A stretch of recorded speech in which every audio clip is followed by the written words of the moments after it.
Meus irmãos, que bom nós podemos estar reunidos para adorar ao Senhor. Nós poderíamos estar fazendo muitas outras coisas no sábado à noite. Estamos aqui adorando, estamos aqui honrando o nome do Senhor. Eu quero convidá-los a abrir suas Bíblias e nós teremos um momento de reflexão na palavra do Senhor. E eu queria que pudéssemos, então, nesse momento, ler o texto e voltar ao primeiro texto da nossa liturgia, o Salmo 100. E eu quero fazer a leitura do verso 1 ao verso 5 do Salmo 100. Diz assim a palavra do Senhor: celebrai com júbilo ao Senhor todas as terras, servi ao Senhor com alegria, apresentai-vos diante dele com cântico. Sabei que o Senhor é Deus, foi Ele quem nos fez e dele somos. Somos o seu povo e rebanho do seu pastoreio. Entrai por suas portas com ações de graças e nos seus átrios com hinos de louvor. Rendei-lhe graças e bendizei-lhe o nome, porque o Senhor é bom. A sua misericórdia dura para sempre, e de geração em geração a sua fidelidade. Vamos fechar nossos olhos, vamos orar por um instante. Pai bendito, todo-poderoso Deus, Tu és altíssimo sobre todas as coisas. Tu és Senhor. Louvado seja o Teu nome, Senhor, porque Tu és bom e porque as Tuas misericórdias duram para sempre, Pai. Temos sido guiados, pastoreados pelo Senhor. Cremos no Senhor, temos nos achegado a Ti como ovelhas do Teu pastoreio. E temos sido nutridos, Senhor, pelo Senhor, guiados, orientados, exortados, disciplinados às vezes. Mas o Senhor nos tem tratado como Tuas ovelhas, preciosas para o Senhor, a ponto de o Senhor enviar o Seu próprio Filho para assumir um corpo natural, entregar esse corpo natural em sacrifício, por amor de um povo inconstante como nós. Louvado seja o nome do Senhor. Que não esqueçamos de Te adorar, Senhor. Que não façamos isso apenas em circunstâncias extraordinárias, mas que a nossa vida seja um culto, uma adoração, em honra do Teu nome, em nome de Jesus. Amém. Meus irmãos, o tema central do Salmo 100, ele vai falar de alegria e contentamento. Ele vai falar sobre uma alegria e uma gratidão diante do Senhor. Um reconhecimento de que o Senhor é o nosso pastor, de que o Senhor nos guia, o Senhor nos guarda, e por isso Ele exulta, o seu coração está alegre diante desse Deus vivo e todo-poderoso. O Salmo ele vai nos exortar, ele vai exortar as nações a se juntarem para adorar o nome desse Deus. É um hino de ingresso ao templo, é um salmo de ação de graça. Em nossas orações, em nenhuma de nossas orações.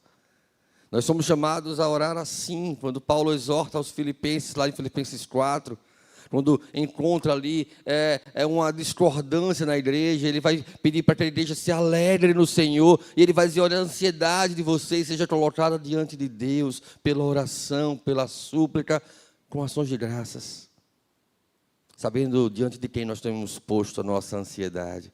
E a paz de Deus, que excede todo o entendimento, guardará o nosso coração e a nossa mente. Este é um salmo de ação de graças.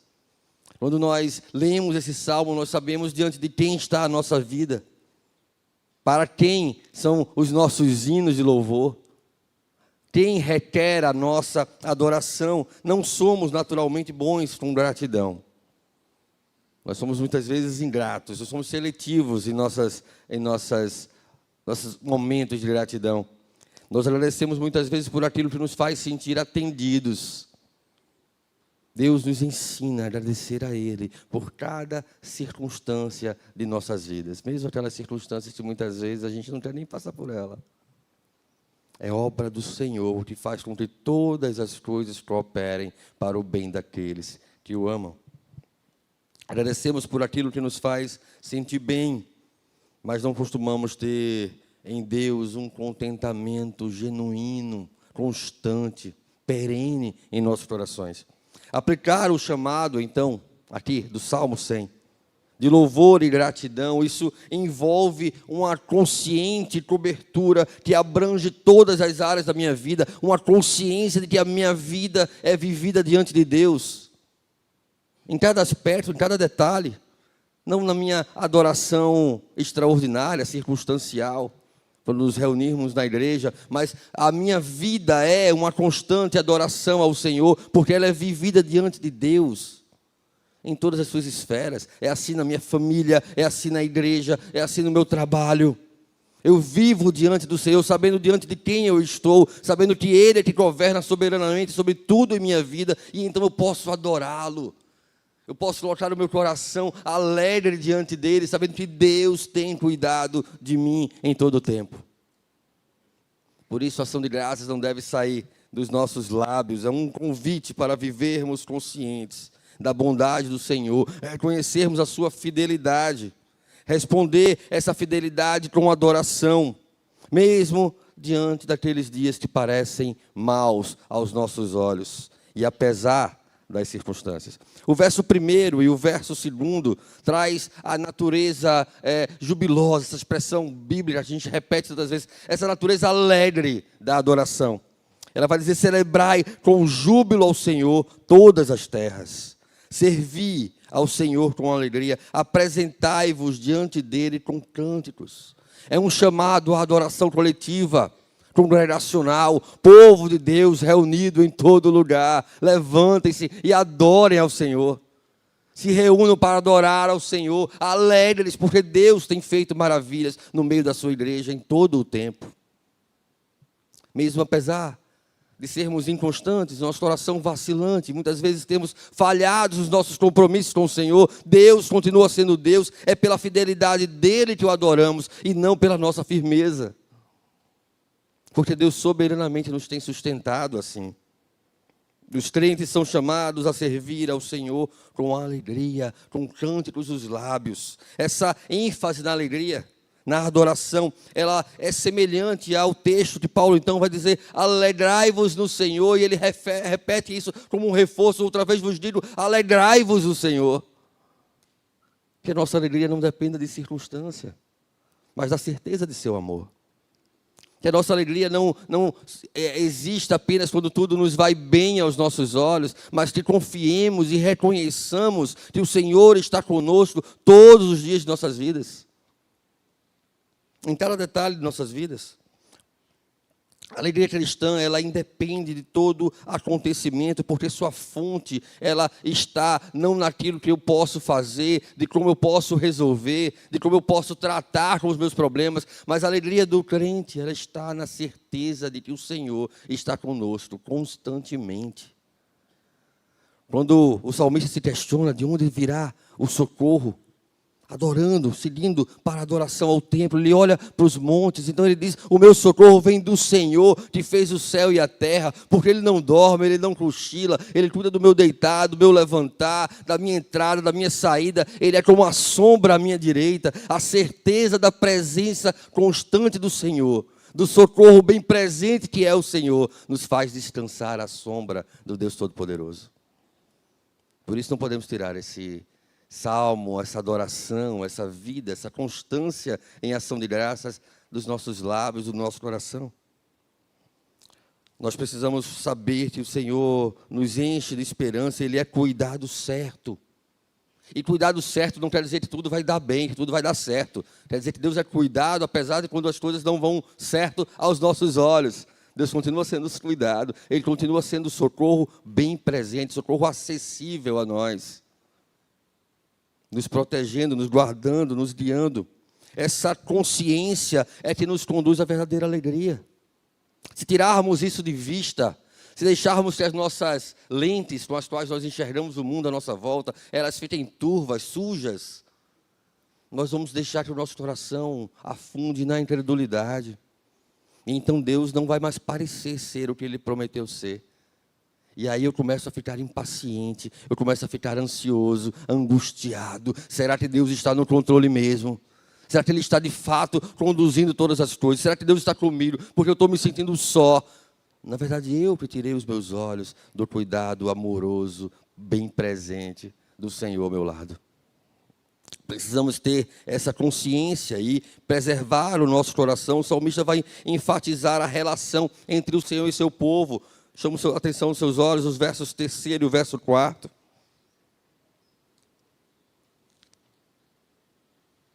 Se pudermos ler juntos, eu não vou ler tão afinado como vocês, tá? Mas eu vou me esforçar para ler, pelo menos. Diz assim: sabei que o Senhor é Deus, foi Ele quem nos fez, e somos dele. Somos o seu povo e rebanho do seu pastoreio. Entrai por suas portas com ação de graças, e nos seus átrios com hinos de louvor. Rendei-lhe graças e bendizei-lhe o seu nome. Percebam, há uma relação, Ele é o Criador, Ele nos fez, Ele é o nosso pastor, Ele nos guia. Isso ecoa com a imagem do Senhor como nosso pastor, como temos no Salmo 23, conhecido como a jornada do peregrino. Se o Senhor é meu pastor, eu não tenho falta de mais nada. Se o Senhor é meu pastor, eu posso estar em pastos verdejantes ou em vales escuros como a sombra da morte, certos de que Ele está comigo. Eu posso estar na presença dos meus inimigos. Eu sei que eu vou ser honrado, não por aquilo que eu posso fazer, mas por aquilo que Deus faz em mim. Porque a minha consciência não está nas circunstâncias do vale escuro como a sombra da morte, ou dos pastos verdejantes, ou do banquete. A minha consciência está na direção de onde eu vou morar eternamente, que é na casa do Senhor. E essa expectativa da eternidade é que enche o meu coração de alegria. Ele faz com que eu não olhe para as circunstâncias com as ondas altas que foram afundando os pés de Pedro quando seguia na direção de Cristo. Mas Ele nos faz fitar a Cristo, como Paulo ensina lá em Colossenses, olhar para as coisas do alto, onde Cristo vive. Porque os rudimentos do mundo não são capazes de livrar o seu coração da imoralidade, do pecado, das seduções do pecado. Paulo ensina isso aos Colossenses, capítulo 2, capítulo 3. Precisamos ter os nossos olhos em Cristo. E trazendo então a figura do bom pastor, que dá a vida pelas suas ovelhas, como Cristo então se apresenta em João 10:11. Isso implica em proteção e cuidado. Deus está atento a todas as nossas necessidades. Como bom pastor, Ele conhece as suas ovelhas e Ele nos guia com amor. O Senhor é o meu pastor, nada me faltará. Seu papel de proteção e cuidado com o seu povo, ele está acentuado, é claramente demonstrado nas Escrituras. Precisamos crer e nos apropriar disso com confiança. Como ovelhas que precisam, que carecem da glória do Senhor. Isso implica em cuidado, em condução e orientação. Do mesmo jeito que Ele cuida de nós, do mesmo jeito que Ele nos protege, Ele nos orienta, e Ele nos guia. Como pastor, Deus também nos conduz pelo caminho certo. Ele nos conduz nessa jornada espiritual, que muitas vezes estamos no comecinho, no meio, ou lá no final, mas é importante que estejamos nessa jornada. Ela é progressiva, é de glória em glória. A imagem de Cristo vai sendo imprimida em nós, e nós vamos aprendendo de Cristo, sendo moldados a Ele. Porque Ele é grande e poderoso para completar a obra que começou na vida de cada um de nós. Ele não é apenas alguém que nos fornece abrigo, refúgio, proteção, mas alguém que nos orienta em cada passo. Seja no recurso desse abrigo, dessa proteção, ou seja para enfrentar os gigantes das nossas vidas. Precisamos entender ainda, como traz o salmista, a nossa identidade nessa relação com Deus. Quem nós somos. O seu povo é então apresentado como rebanho do pastoreio do Senhor. Que maravilha! Nós somos rebanho do pastoreio de um bom pastor, com todos os papéis e qualidades e atribuições desse pastor. Assim Deus nos tratará, não nos deixando passar por perigos, não nos deixando ser conduzidos para lugares que não deveríamos ir, para terrenos perigosos, mas nos conduzindo sempre aos melhores pastos, sempre cuidando de nós, sempre nos levando para mais perto dele, do seu cuidado, da sua proteção. Cristo é o nosso bom pastor. Essa imagem vai destacar o nosso relacionamento com Ele. Precisamos aprender a depender do Senhor, a não buscar a fazer as coisas pela força do nosso braço, que vai nos cansar, que vai nos deixar temerosos. Não somos capazes de controlar a nossa vida. Não somos capazes de dizer quantos dias temos, quantos anos temos, quantas décadas viveremos ainda. Deus é que o sabe, e assim Ele conduz, porque a nossa vida é um sopro. Nosso tempo nessa terra é pequeno, é finito, é efêmero. Nós não somos deste mundo e não fomos destinados a ele, mas estamos sendo conduzidos para casa, que não é nesse lugar. Então precisamos saber que aquele que nos conduz é fiel para fazer esse serviço. E então confiar nessa condução. Então nos deixar ser guiados. Isso implica em confiança e dependência. Nós somos difíceis de ceder, de confiar, de depender. A gente quer controlar, a gente quer conduzir, a gente quer ter segurança. A gente busca segurança num bom emprego, busca segurança financeira num concurso, busca segurança em um lugar confortável, porque a gente quer fazer as coisas do nosso modo. Deus tem conduzido a sua igreja nos mais diferentes cenários e circunstâncias ao longo da história. E entendam uma promessa que Deus trouxe para a sua igreja, que as portas do inferno jamais prevalecerão contra ela.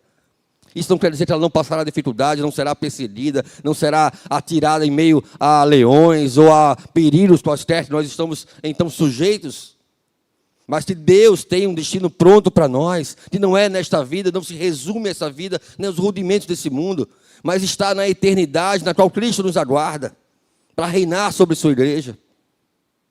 Lá no lugar onde não haverá choro, não haverá doenças, como está então prometido ali em Apocalipse. Assim deve estar o nosso coração, onde vamos morar, e não nessa terra, não no lugar que vai ser destruído. Ali deve estar o nosso tesouro, ali deve estar a certeza e a nossa confiança e a nossa esperança.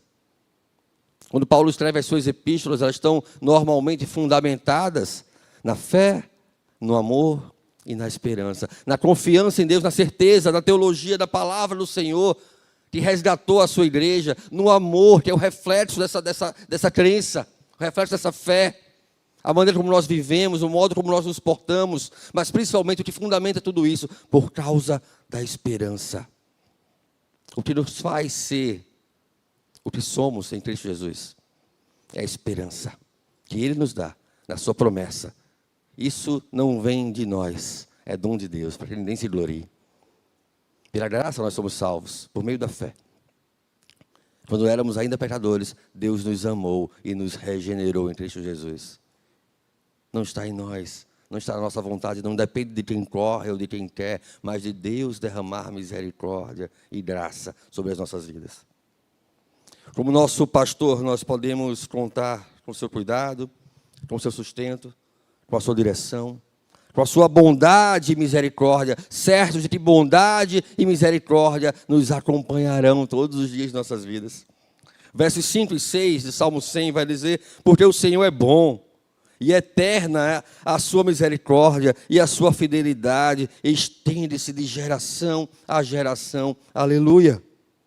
O Salmo encerra afirmando que a bondade do Senhor, que a misericórdia do Senhor, a causa de não sermos consumidos, nos acompanhará, porque é apesar de nós, porque não depende da nossa capacidade, porque não depende da nossa bondade, ou da nossa capacidade de nos fazer mais amáveis. Não, Deus nos amou quando éramos pecadores, mas ainda assim a sua bondade e misericórdia nos acompanhará. É uma fidelidade duradoura, é uma fidelidade perene.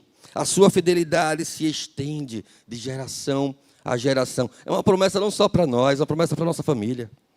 É uma promessa para a igreja. A sua fidelidade se estende à família da aliança. A sua fidelidade é para nós e para nossos filhos.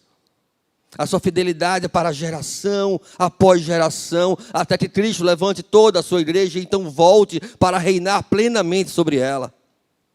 E é sobre essa fidelidade que nós cantamos e adoramos e honramos, e por isso pelo qual honramos o seu nome.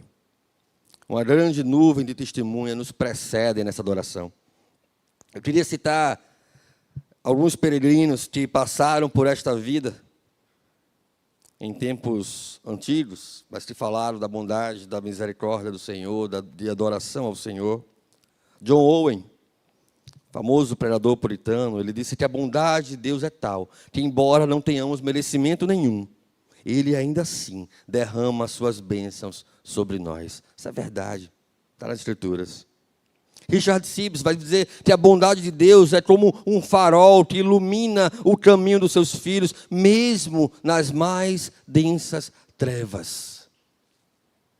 Matthew Henry, Ele vai falar que a bondade de Deus é a razão pela qual podemos confiar que, independente das circunstâncias, Ele está sempre trabalhando para o nosso bem.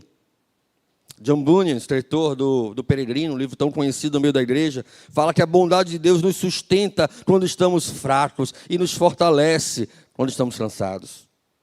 John Flavel diz que a bondade de Deus é como um rio que flui suavemente no meio dos desertos da vida, dando vida e fertilizando tudo que toca.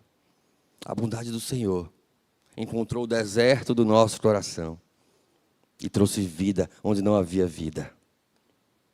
Trouxe o espírito e carne para ossos secos e fez de nós adoradores. Fez de nós verdadeiros adoradores, que o adoram em espírito e verdade.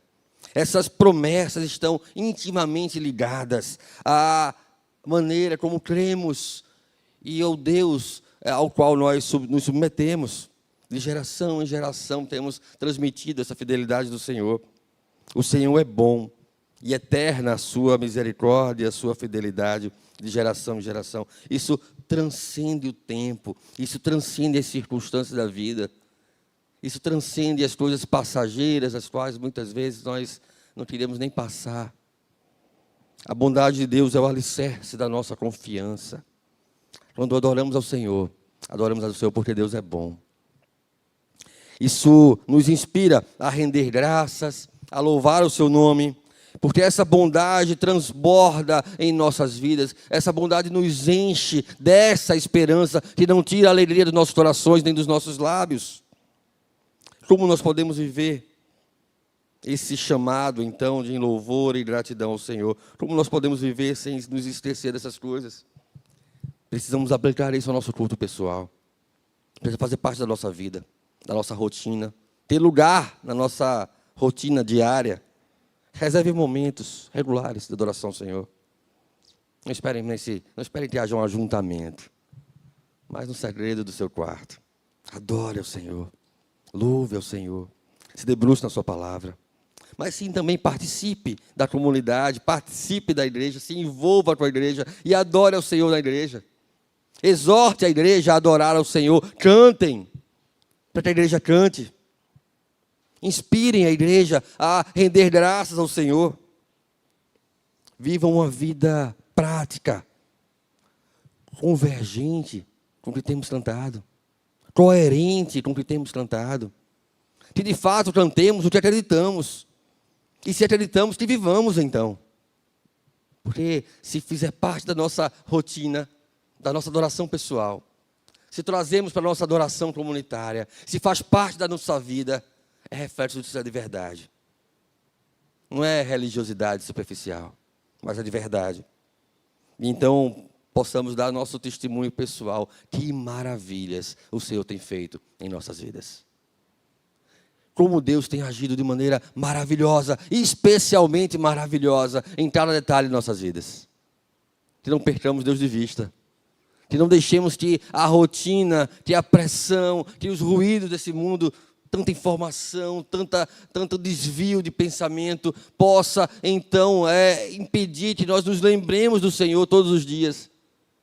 Que nós adoremos ao Senhor todos os dias, que cantemos ao Senhor todos os dias. Eu vou cantar mais desafinado, mas vou cantar também. Por incrível que pareça, meus filhos dormem quando eu canto. Eu não sei se é desesperados para dormir, para não... mas dormem, a gente tem que cantar às vezes para eles dormirem.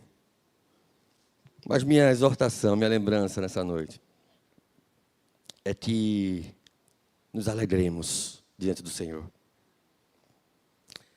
Que Deus não tire de nós, jamais, a alegria que é carregada pela certeza da salvação. Que mesmo quando Ele tratar com o nosso coração, às vezes pecados que nós não queremos mexer neles, e às vezes tratar através de providências amargas que nós não queríamos passar por ela, que nos alegremos do Senhor, porque o Senhor disciplina quem ama. E o amor do Senhor é a razão da nossa adoração. A bondade do Senhor é a razão da nossa adoração. Por isso o salmista diz isso. Por isso ele nos convida a celebrar com júbilo ao Senhor. Que assim possamos fazê-lo. Vamos orar ao Senhor mais uma vez? Vamos pedir que Deus aplique, por misericórdia, a sua palavra em nossos corações.